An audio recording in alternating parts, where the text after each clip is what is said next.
Hey, Carl, I just wanted to say, man, I love tuning into your podcast every week. Your wise words and witty banter with the other dude, whose name escapes me right now, haha, always make my day. Even my wife loves it. We never miss an episode.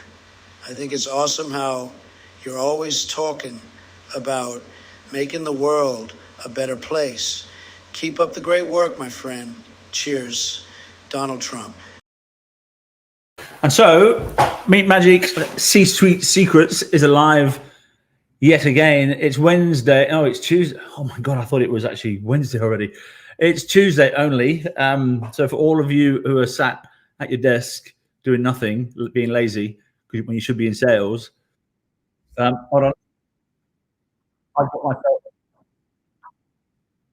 I'll mute that one. So for all you lazy salespeople out there, you're about to get. Hey, Cara, sorry, I cannot hear you, unfortunately.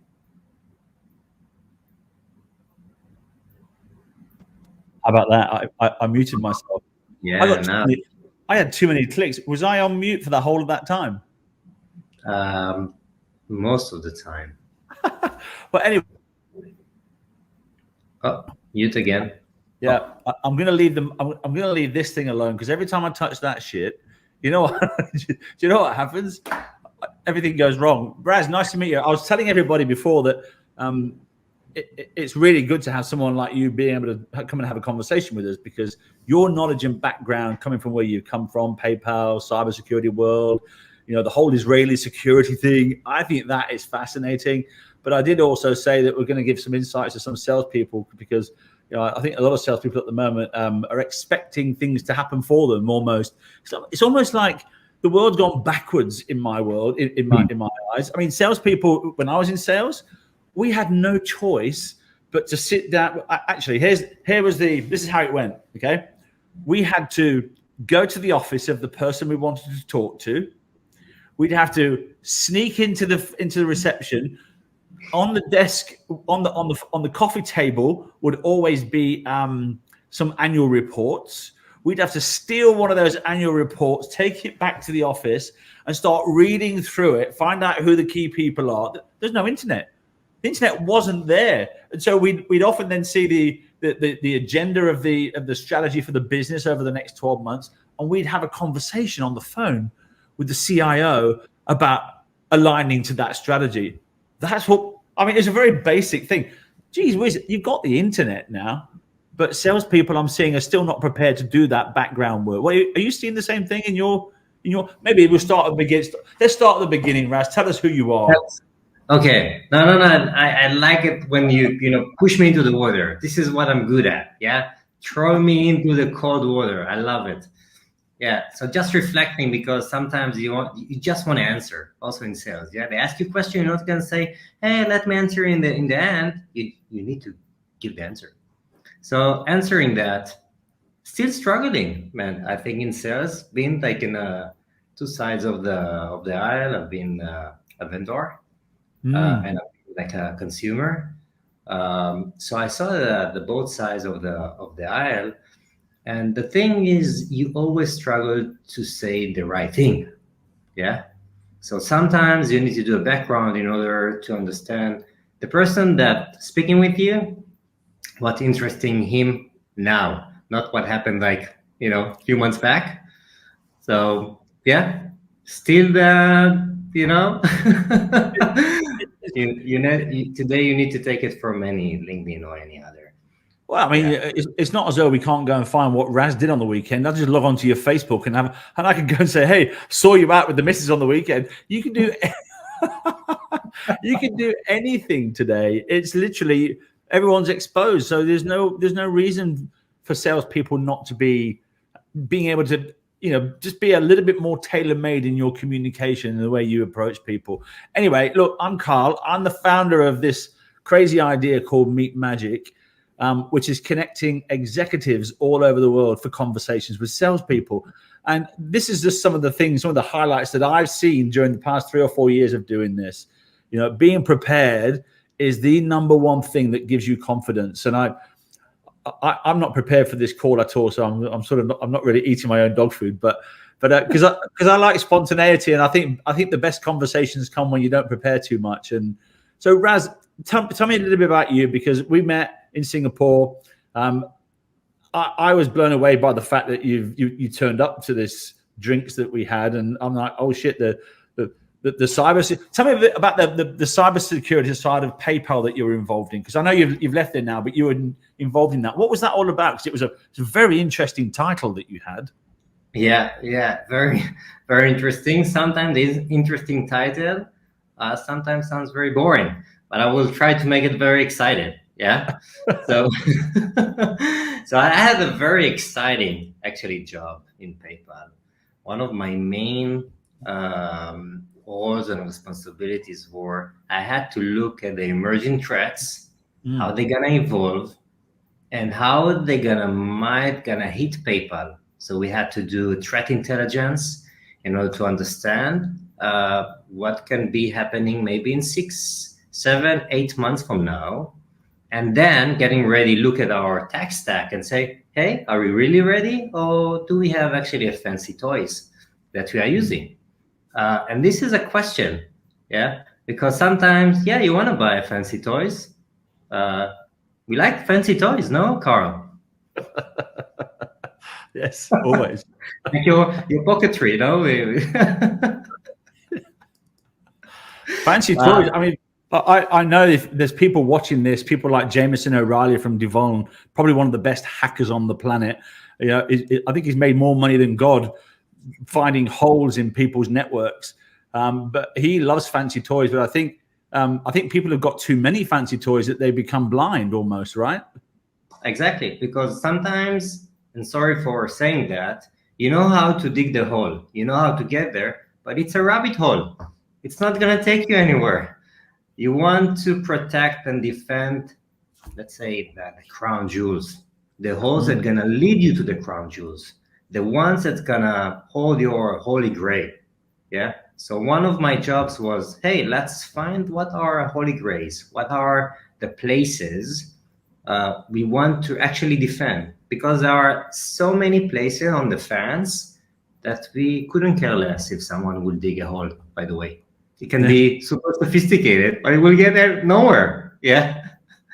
So one of the main jobs is first making sure that the most important assets, which are the critical assets, or the crown jewels, sounds very sexy, yeah, the crown jewel, yeah, or the crown jewels are located, they are protected with the relevant defense controls against the emerging threats.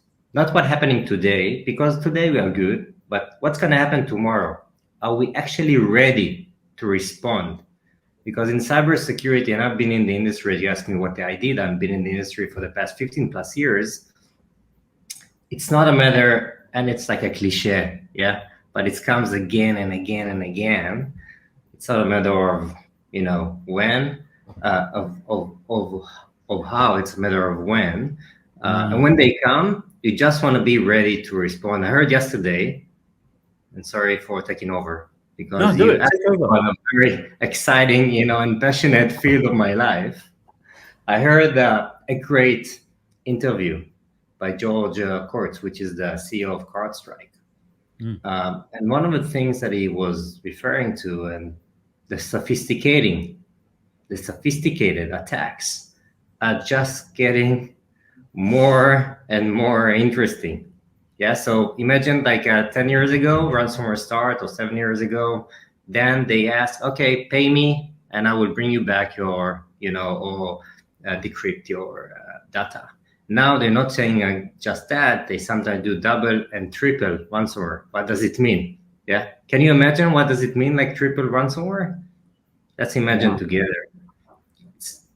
It's meaning that first, I'm going to encrypt your data. Second, parallel, I'm going to steal some of your data, keep it in my own.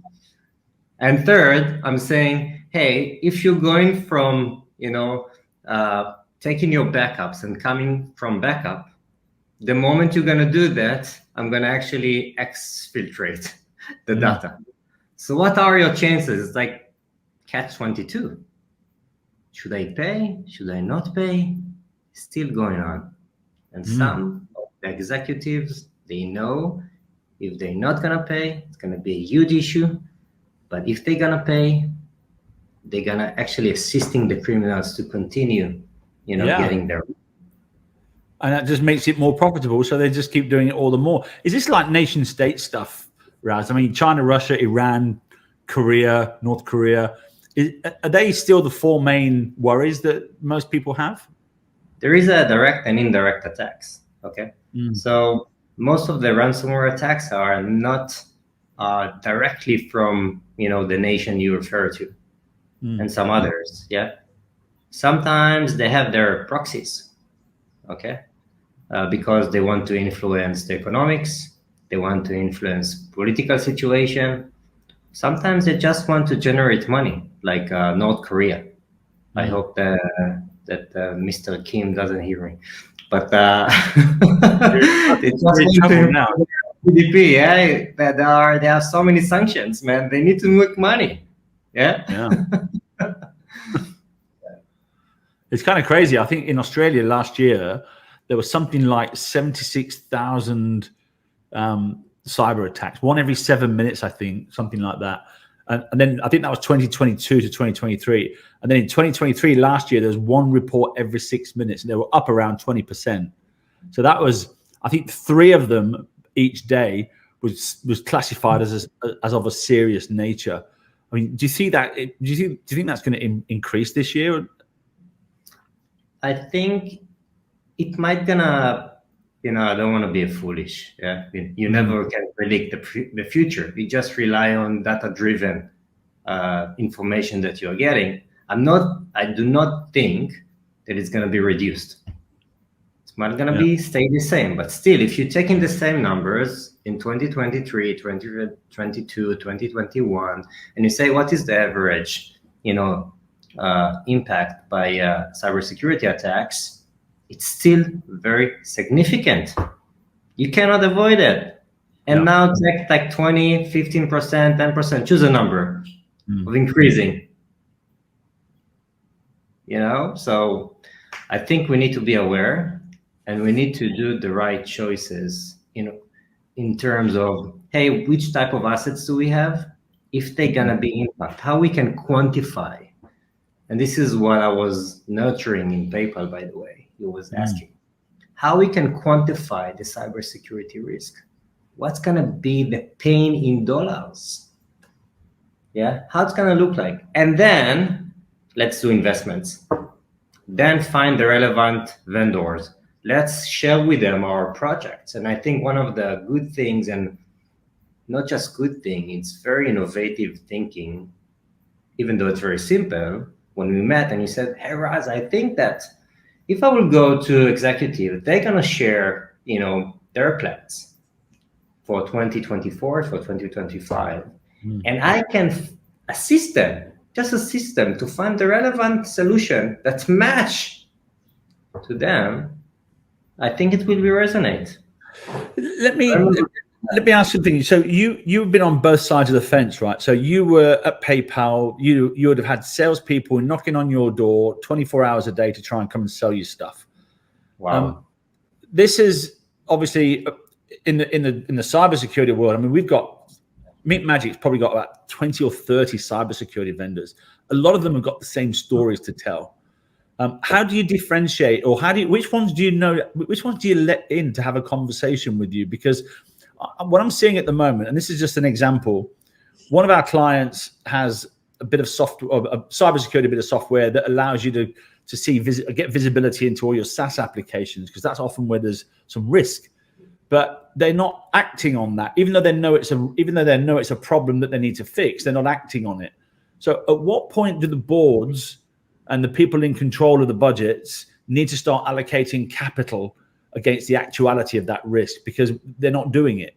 So my question is, when you've had all these salespeople knocking on the door, which ones do you talk to? It's a good question. I think like any good cocktail, you need to have a great ingredients. You need to have good ingredients with a good portion of ingredients.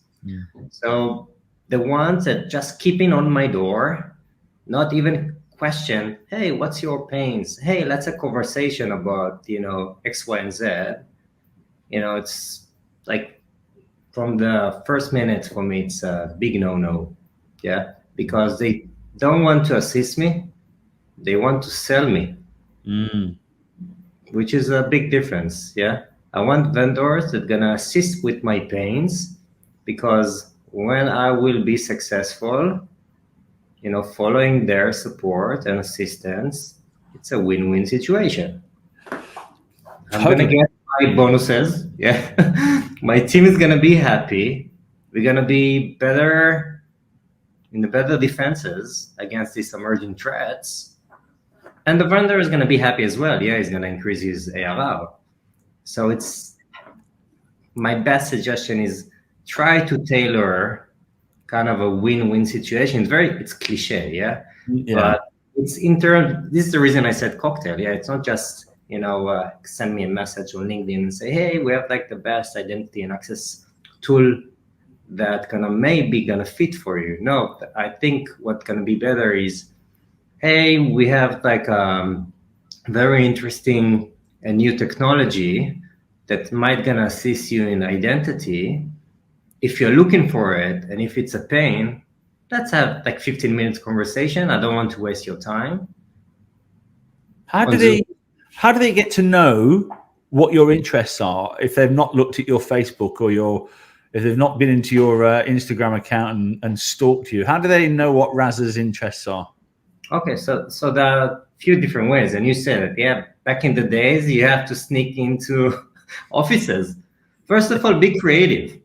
Yeah, be creative. Meaning, if you are a startup, for sure you baked. I hope you baked by VCs.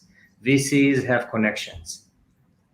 For instance, if a VC, and this happened to me, one of the VCs or private equities or whatever funded team, knock on my door for a personal relationship and say, hey, Raz, we have like 3 different startups. What's your pains? Where do you want to focus on? And then they take this, like my information, which is like high level, and they share it with the company they invest in. Okay. So when this CEO, let's call him Mike. Okay. When Mike will approach me on LinkedIn and say, hey, I spoke with John from Venture X. Yeah. He mentioned that, then we already have a different, conversation. Yeah, totally. Right there. Just an example. And that's just a little bit of leadership in sales, right? I mean, you can align yourself to the leadership in technology like you're talking about there. What do you think about the future with cyber? I mean, that's going to be something to look at, right? I mean, it's changing so quickly. You talk about the threat landscape and how quickly that's changing.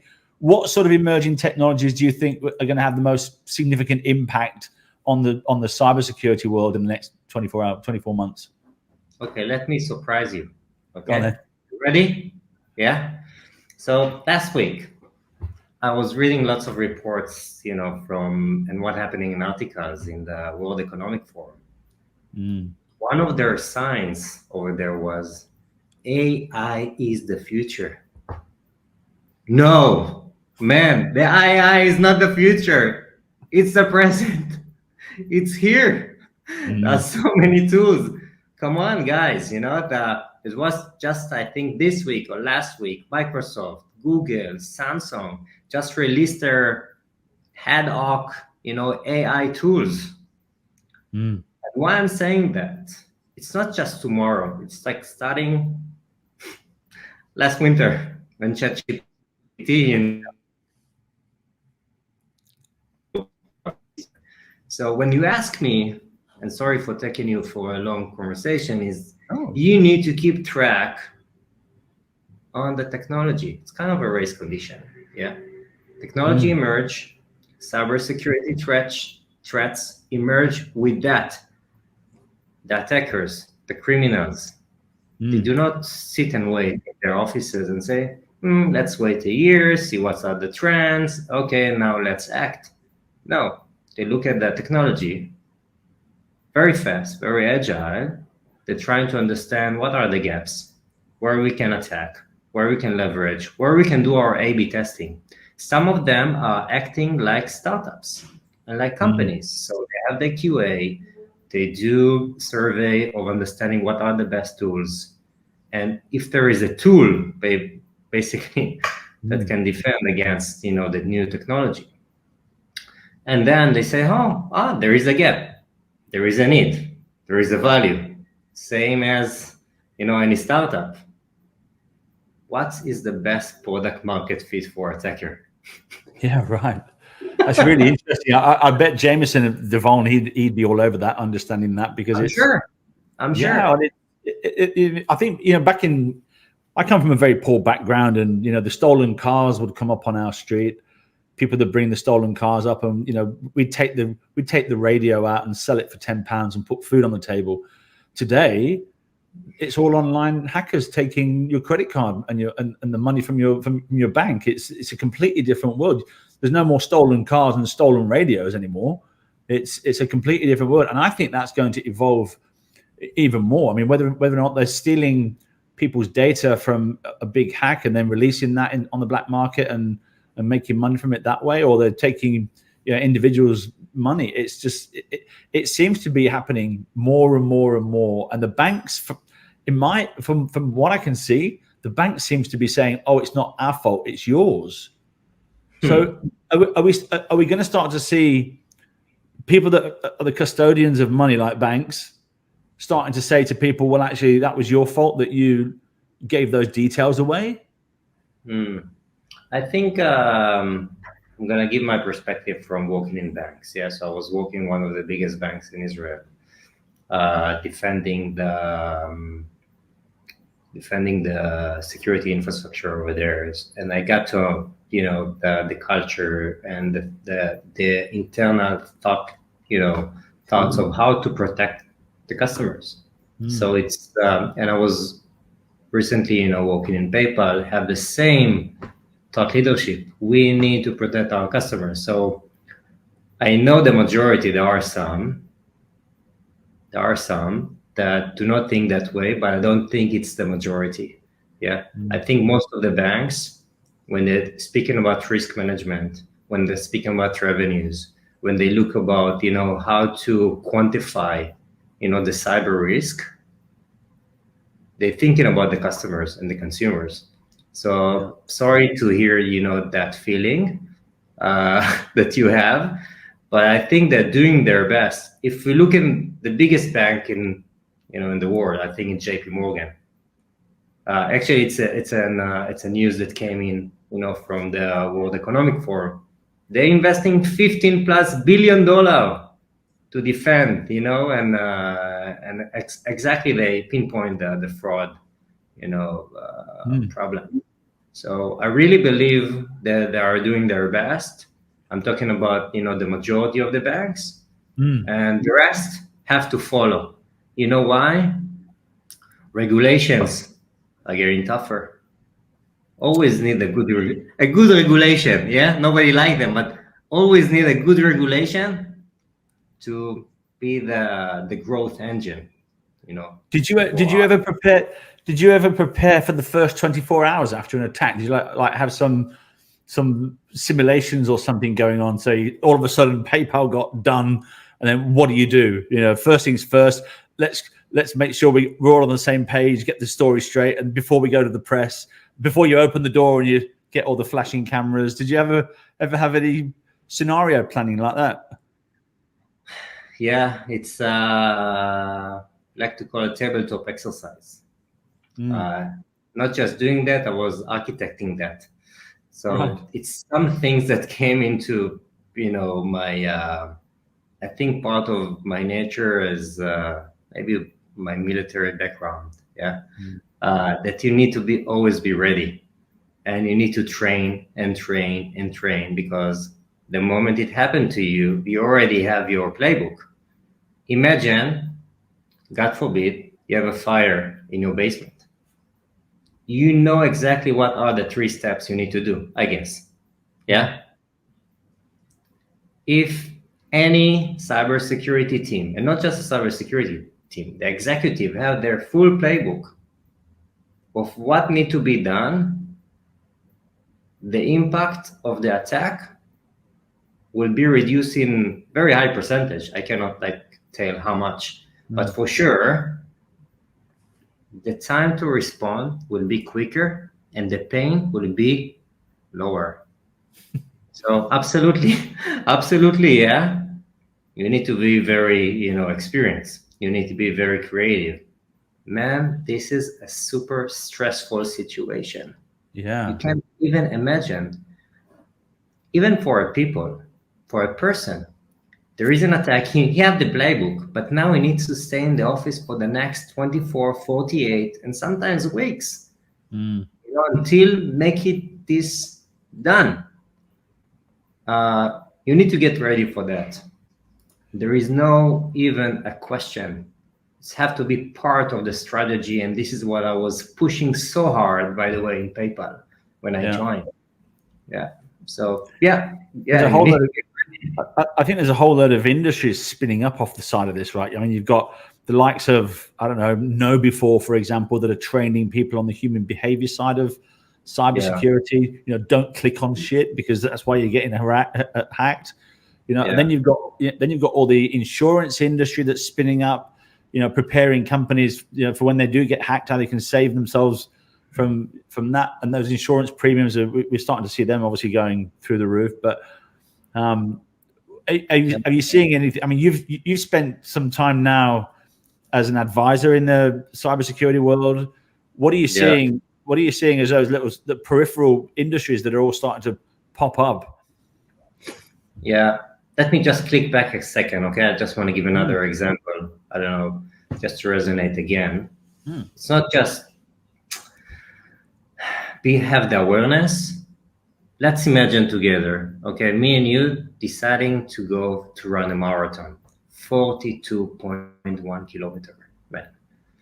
And I'm telling you, Carl, you don't have any time to train or do a practice for that. Getting ready. We're doing it tomorrow. This is exactly how it's feel like if you're not getting ready for an attack. It's like running a marathon with zero practice, with zero training, with zero running.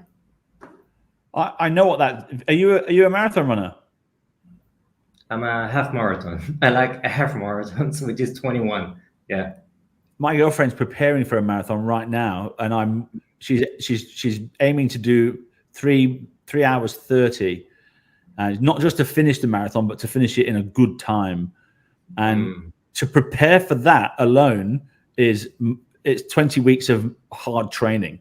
It's 20 weeks of pushing your heart rate to certain limits, and then the rest, and then learning how to manage your body and the fuel and everything else that you're having with that. So what you're saying is it's the same thing with cyber attacks. It's like if you're not prepared, once something happens, you're going to hit the wall. You're going to hit the wall. There is no other, question. How do you convince a board member who's responsible for cyber risk that is the case? And because they all go, yes, I know. Oh, yes, yes, yes. And then do nothing. Okay. So I did it. I'm just going to bring from my experience. Yeah. Because most of the board members, some of them know, they came from, they have experience. This is the reason they are board members. They're supposed to come with experience. But some of them are not. So you need to, instead of say, hey, it's important, you need to give them scenarios. So one of the scenarios that I like to use is I went to one of the board members, one of the companies that I want to, disclose. And I said, imagine that one of our biggest customer, let's say Walmart, yeah, because you are a very well-known board member of our company, he have your phone number.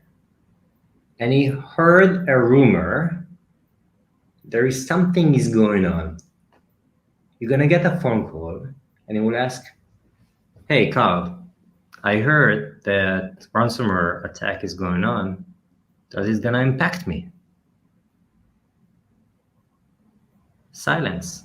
You know what this board member said? He said, and sorry, I don't know if there is kids over here. but he said Spoke for- the Go on. F, you know, and then she, you know, and then, okay, Raz, what do we need to do? I said, first of all, let's start with the aid kit, first aid kit.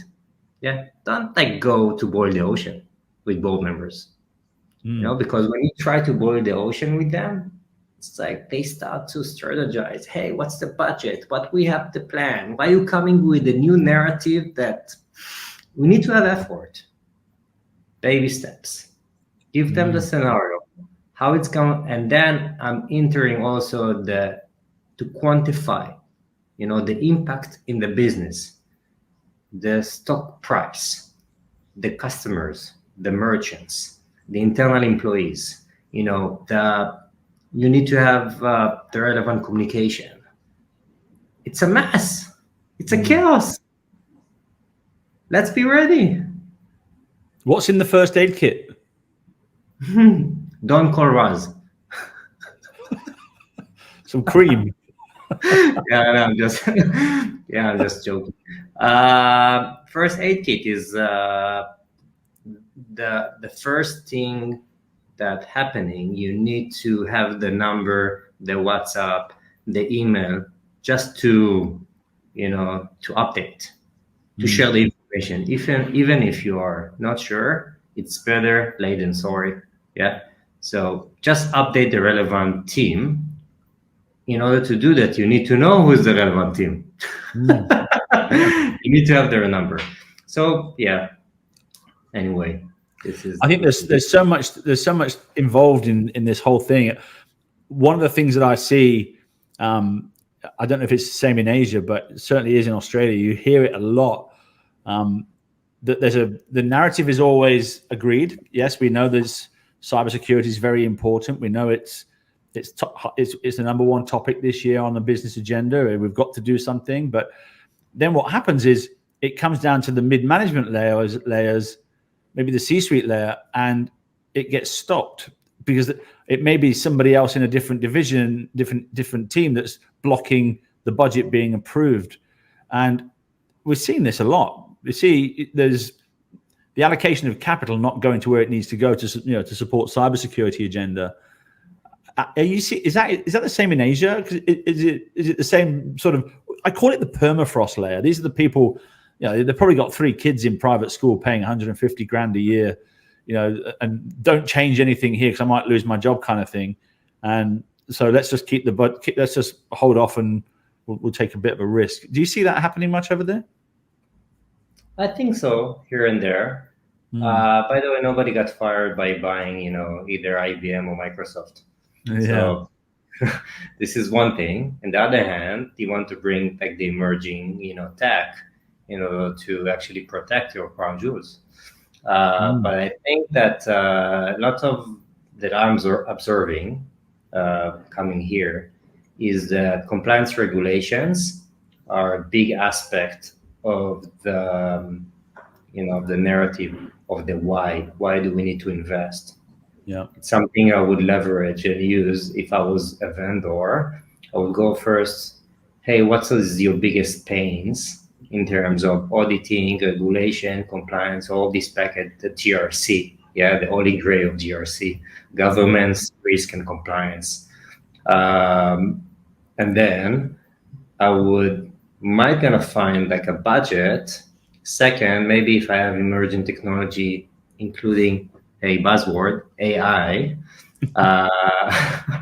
buzzword alert, AI, I might gonna be able to do good, because what I'm observing is that this is like a key element, a key necessity in this area. Yeah, I think outsourcing is definitely on the table for 2024 as well. I'm reading lots of reports that show that most C-suites are going to there's an increased reliance on IT services and consulting just to be able to deliver those cyber outcomes for business. So in Australia, we're talking about cyber risk. The key areas for business this year, cyber risk, I think talent acquisition and retention in the cyberspace is also a big problem. The regulatory change that's coming is also, how do we keep on top of that? Of course, then we've got the digital transformation and how to keep the costs under control. And those those things are really, on top of everyone's agenda right now. But I think cyber risk it's got everyone's attention. But it seems like there's 1,000,001 conversations that need to happen, and the salespeople are struggling to get in the door because every cybersecurity on the planet is trying to open the door at the same time. So it's kind of, I feel for the execs because they're getting harassed and targeted a lot. But how do you pick which ones to talk to and which ones to not talk to? Because you might miss one, and then all of a sudden you have a breach, and then you realize you should have actually had that conversation and you didn't. And so I think outsourcing is going to play a big part in 2024. What do you think about that? I think so too. I just want to be, going back to the executive decision, who should I pick? And I'm just going to put myself. Yeah. So we tried, I think we succeeded, to build a plan. What are the priorities that align with the business? And when I have my 4 or 3, big milestones based on the strategy, it was easier for me to choose the relevant vendor.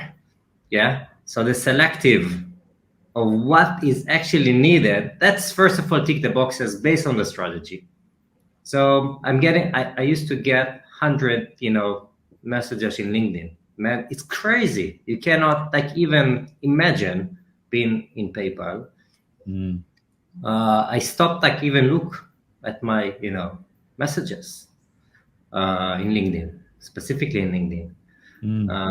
But when I saw something that might gonna match my milestones with strategy, then I could pick them. The emerging or the sideways, could come from relationships. So either like VCs that I'm working with, I've been in the community, in the ecosystem. I heard I might gonna have an option to do, a POC or a test for this year. Maybe I'm gonna take it next year. So as an executive, was my playbook. Okay. As a vendor, as a startup, for instance, in XM or Deep Instinct, that I was part of the founding team, and then take it, with XM contributing to, I think, a great success story with a huge exit over there.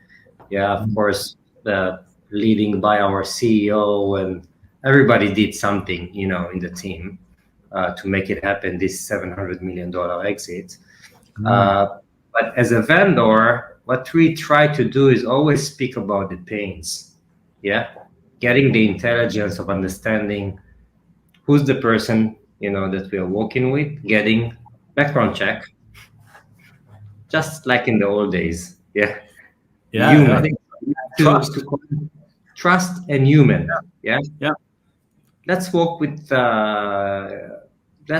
to understand the pains. If we have a mutual understanding of the pains and we understand the concept, maybe our product will assist you.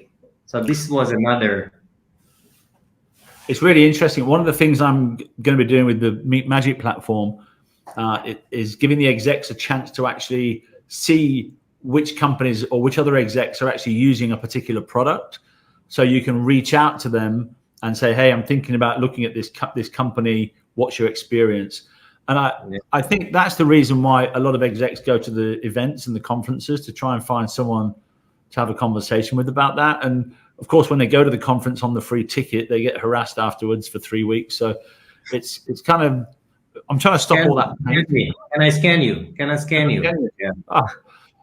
And don't get me started on the sales cycle of that. But I think that this has been a great conversation, Razmin. And I know that a lot of salespeople would have listened to what you just said, or they should have listened to what you've just said and taken that down and taken some notes, because there's a whole lot of value in that, just in understanding what to do and how to align yourself, whether or not you're being different, or whether or not it's, how to get that conversation started.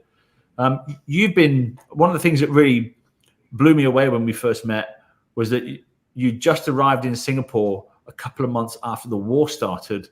And how's it been in Singapore? You've settled in? Yeah, thank you. We settled in, sorry. Yeah, family good, girls are fine.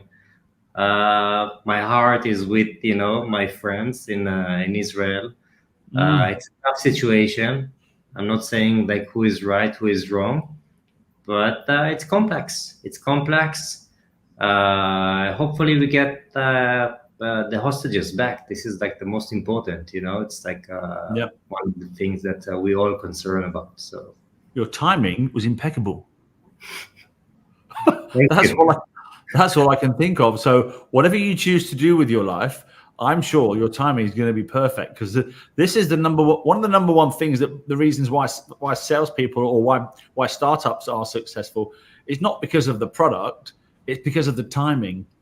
And I think the timing to market and whether or not it's right time for that particular product to emerge is the reason. But mate, I just want to thank you. I'm coming up to Singapore soon. I'd love to catch up with you again and continue this conversation. We could sit here talking for 3 hours, because it's just got that vibe about it. And I think there's so much knowledge in your brain that needs to come out.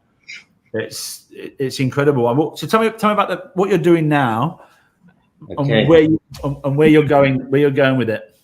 Sure. So what I'm doing right now is actually building my own venture.